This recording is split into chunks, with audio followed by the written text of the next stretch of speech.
Like people use this expression like, flip the switch. And I promise you, if I had a magic switch to flip, I would have switched. Like I would have done that a long time ago. Like what I said at the XRP Community Day, which I then retweeted, somebody summarized it, was that there's not one switch. There's 100 switches. There's 1,000 switches. And it's all of these little switches 100%. and bit by bit by bit until it really does, I think, have an exponential impact.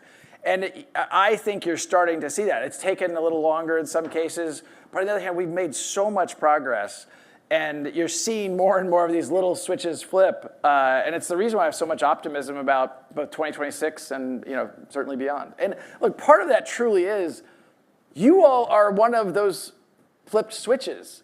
Like seeing the passion in Australia, seeing the passion, we're on a kind of a world tour right now, and like it's awesome. And each of these individual things and the advocacy and clarifying and debunking the FUD and the misinformation, like it's all part of the number of switches that are being flipped. And I think at some point you're gonna feel like, oh my gosh, the switch did get flipped.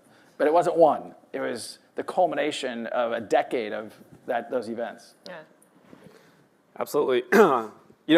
Next topic is, $4 billion in acquisitions, which is funny because Brad used to give me shit about my expense reports, and I'm like, yo, you're spending billions now. My Peaslee my Peaslee expense reports. What's the rounding error? Not even a decimal. But anyways, let's move on here. But how do those? Ashish likes nice wine. He didn't have to buy the expensive wine. Get the cheap wine. You were making an example of him for a bottle of water he bought at an airport. Yeah, I was just thirsty, right? But apparently you can't drink water. Anyways, let's move on. So $4 billion in acquisitions, Brad and Monica. How do they fit together in the product suite? But also, how does XRP fit into those acquisitions? I'd like to hear a little bit about that. And then Monica, what gaps remain now, and how are you looking to close those gaps in the product suite? Yeah. I'll take the first part and then hand over to Monica.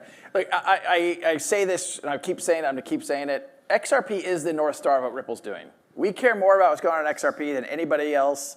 There's obviously a lot of people who care, but we care more than anybody else. That will remain the case. Sometimes you'll see Ripple do something, and you'll be like, oh, I see a direct line between they did this, positive outcome around XRP, there's a direct line. Sometimes even people inside the company are like, hey, I don't get it.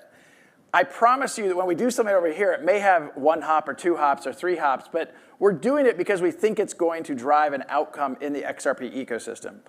So if we use these two recent, the bigger acquisitions we made last year, a company called Hidden Road